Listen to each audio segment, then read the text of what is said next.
Hello, ladies and gentlemen. My name is Rich Madalino. I'm a state senator from Montgomery County, District 18. Thank you very much for coming to our press conference to celebrate the important news of the day from Attorney General Doug Gansler, and that, namely, Maryland law, as he says, is very clear that Maryland should, in fact, recognize valid out-of-state marriages for same-sex couples. It's a strong statement. It's a great day for those of us who are in same-sex relationships, because it says that the force of law in Maryland is behind us and behind the recognition of our families. So I applaud the Attorney General for moving forward. I am very pleased to be joined today with a bunch of my colleagues.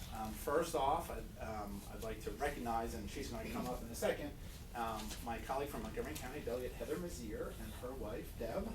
I'm also joined by Delegate Sandy Rosenberg, Delegate Roger Mano, Delegate Ben Barnes, who is the lead sponsor of the marriage equality bill in the House, and am I missing Delegate Tom Hucker.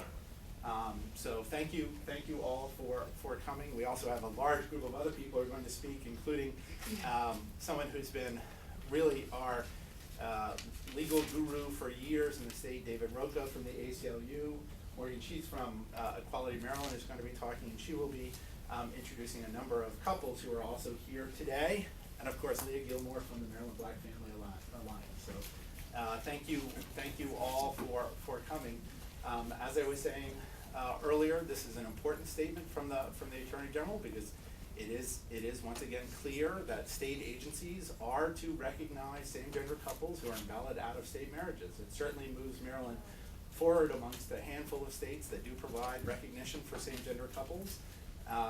He has brought us as far as he possibly could in this opinion.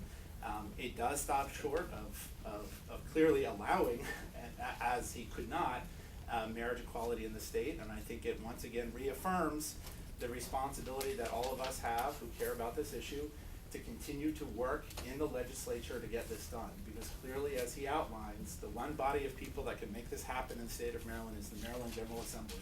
And I'm glad that we have more than 50 co-sponsors on bills in the House and the Senate to allow for marriage equality, and hopefully we will take up this issue sooner than later, so that we don't have to rely on out-of-state licenses, but can actually move forward with full marriage equality in the state of Maryland, and we can do that soon.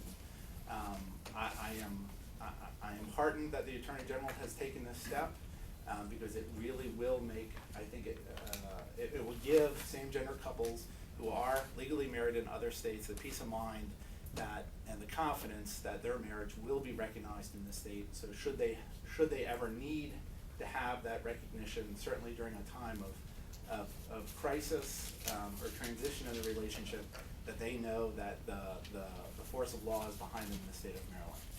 So I want to bring up my colleague and my good friend, Heather Mazier. Heather and Deb are true leaders on this issue, and I'm so glad that she is one of the 4 openly gay people who are in the General Assembly, and who is here today to celebrate the news. Heather.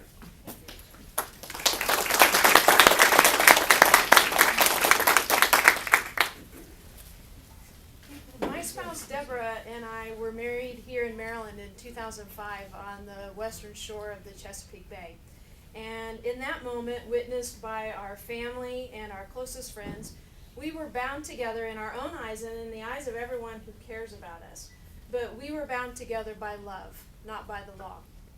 In the summer of 2008, while we were visiting family in California, we decided to go to the county courthouse in Napa Valley and get a legal marriage license. With little fanfare or extravagance, we were legally bound together by a civil ceremony, which instantly meant that California and several other states acknowledge me as Deborah's spouse and Deborah as mine. They do that because we have this piece of paper. This piece of legal paper in those states that recognize us, that say our relationship deserves the same protections and recognition as every other marriage in those states. And this is what we want Maryland to recognize as well. Well, today, the Attorney General's opinion says that my state can and should recognize my marriage, a decision that's consistent with what my family and my friends and the majority of Marylanders recognize to be true. We are one of thousands of same-sex couples in the state, and this decision is the latest small step in advancing towards equality. This step takes us closer to equality, but the General Assembly must act decisively to seal the spirit of this opinion. Recognizing the validity and commitment of our marriage is the right thing to do, and we believe now is the right time to do it. Thank you. Thank you, Heather and Deb. Since we've started, we've been joined by a number of our colleagues. First, Delegate Kumar Barve, the majority leader of the House of Delegates, Delegate Jim Gilchrist from Montgomery County, and Delegate Victor Ramirez from Prince George's County, who is one of the lead co-sponsors on the marriage equality bill in the House. But before we go on to David, I'm going to take a big chance and say, are there any other legislators who would like to speak today on this issue?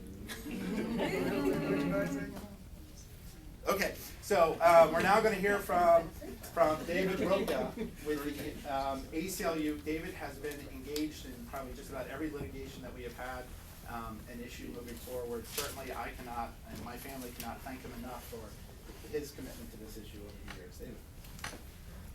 Thank you, Senator Madaleno. Today is a very important day. We now have, for the first time, a clear statement from Maryland's highest law enforcement official interpreting what Maryland law is, has been, and will be with respect to the recognition of the marriages of out-of-state couples. And his opinion, I think, is extraordinarily carefully done, judicious, well-reasoned and thorough, and extremely persuasive. And I think what is clear from this opinion is that Maryland law can and should and will respect the valid out-of-state marriages of same-gender couples, and in so doing will be acting in accordance with literally decades and decades of precedent involving other out-of-state marriages. And what we see here is that the marriages of same-sex couples in this respect are being treated just the same and entitled to the same respect, dignity, and validity as other out-of-state marriages. I myself moved to Maryland 9 years ago, and I never had any doubt in my mind that my marriage, when I crossed